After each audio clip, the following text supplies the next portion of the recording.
The Xiaomi Mi Mix 4 and Xiaomi Mi 9 Pro are set to launch at the end of September 2019. We have a bunch of leaks about them, and there's some things I'm really excited about in regards to the Mi Mix lineup and where we kind of see Xiaomi taking the Xiaomi Mi 9.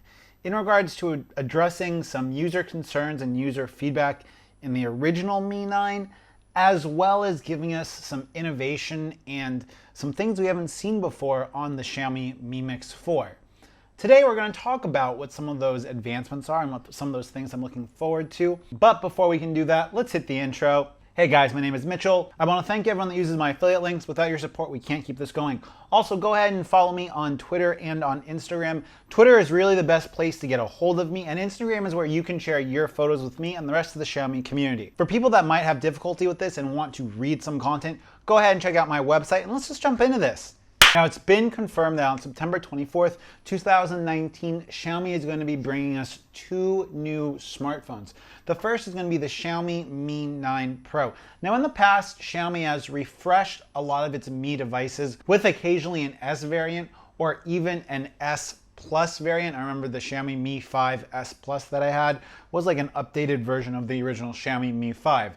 And it's interesting to see that Xiaomi is using the Pro moniker for the Mi 9, as all of the things that people were kind of complaining about the Mi 9, Xiaomi seems to be addressing. Although it's giving the Mi 9 5G and a bigger battery to go with that 5G, in most markets that this phone will be available in, the 5G will not be used, and thus you're just going to get a way bigger battery than what we had on the original Mi 9. This, along with an update to the Snapdragon 855 in the form of the Snapdragon 855 Plus, as well as more RAM and potentially more onboard storage.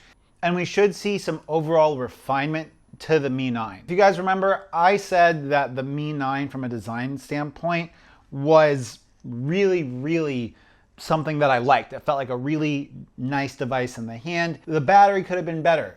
It looks like with the Mi 9 Pro, they're going to be updating it with a 4,000 milliamp hour battery. It looks like we're going to have 30-watt wireless charging, which, if you guys remember all the way back to last year, Xiaomi introduced the 20-watt wireless charging, which was already faster than Quick Charge 3.0. 30-watt Quick Charge wireless charging makes this faster than Quick Charge 4 and Quick Charge 4 Plus, which is just absolutely amazing that Xiaomi is pushing this standard for wireless charging. So even if you do have battery concerns, being able to put your phone down on a desk and take it up routinely throughout the day means that you're going to be continuously taking the battery up to like 80 to 90% within 20 to 30 minutes, placing it on your charging mat, which to me, even if the phone doesn't get the most amazing battery life, being able to have that fast of a wireless charging is a really nice benefit to see. Mi Mix 4, on the other hand, is going to be taking a little bit different of approach design-wise. We have this from a variety of leaks, but we're going to be getting the Snapdragon 855 Plus, probably up to 12 gigabytes of RAM, up to 1 gigabyte of storage on the Mi Mix, along with potentially UFS 3.1 storage on that device, a 90 hertz refresh screen, and a pop-up selfie camera, along with the brand new Samsung ISOCELL 108 megapixel sensor. So in a lot of ways, this is going to be a OnePlus 7 Pro with a bigger battery and a better camera. And Xiaomi is always using the Mi Mix as a device to kind of showcase their newest and most bleeding edge tech. So we're probably going to have the fastest wired charging of any Xiaomi device, as well as the fastest wireless charging of any Xiaomi device on this Mi Mix. The Mi Mix has traditionally used ceramic as a build material for it, so expect a metal and ceramic finish on the Mi Mix, along with at least a 4,000 milliamp hour battery, Snapdragon 855 Plus, probably 8 gigabytes of RAM standard, and then 10 or 12 gigabytes of RAM optional. It's going to have non-expandable storage, no headphone jack, and from the looks of all the renders that we have and some of the leaks, the screen could potentially be a waterfall display screen where it really bleeds over the edges of the device. This is something that I'm not sure Xiaomi is going to necessarily pull off with it. If Xiaomi does give us that really immersive waterfall display that's super, super curved, I'd be kind of hesitant to get it only because of durability issues and like being able to protect the device just as a daily driver for myself.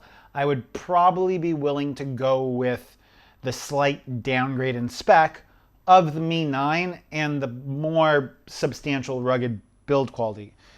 That's if it has the waterfall display on the sides or not. That's just from a user longevity standpoint, having this phone for the maximum amount of time.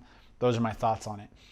I think that the kind of era of new Xiaomi flagship devices or more premium flagship Xiaomi devices is truly with us now.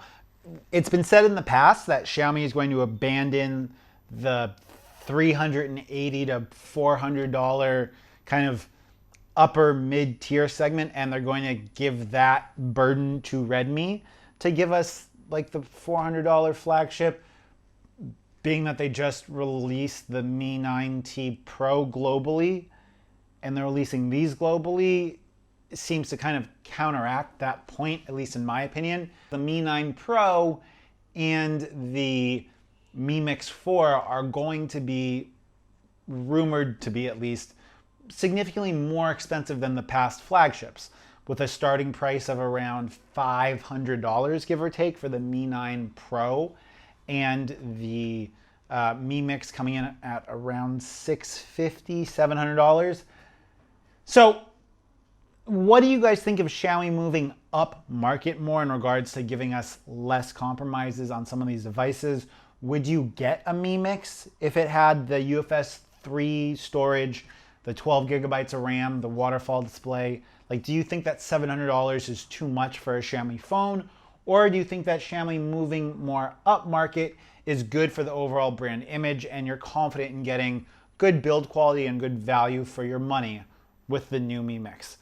That's what I want us to discuss in the comments. If you guys want to see what my original reviews were for the Xiaomi Mi 9, go ahead and click or tap on these videos over here. If you want to see my reviews of the K20 Pro, click or tap down here. Till next time, it's been Mitchell coming to you guys from Hanoi. Hua Bing. Peace.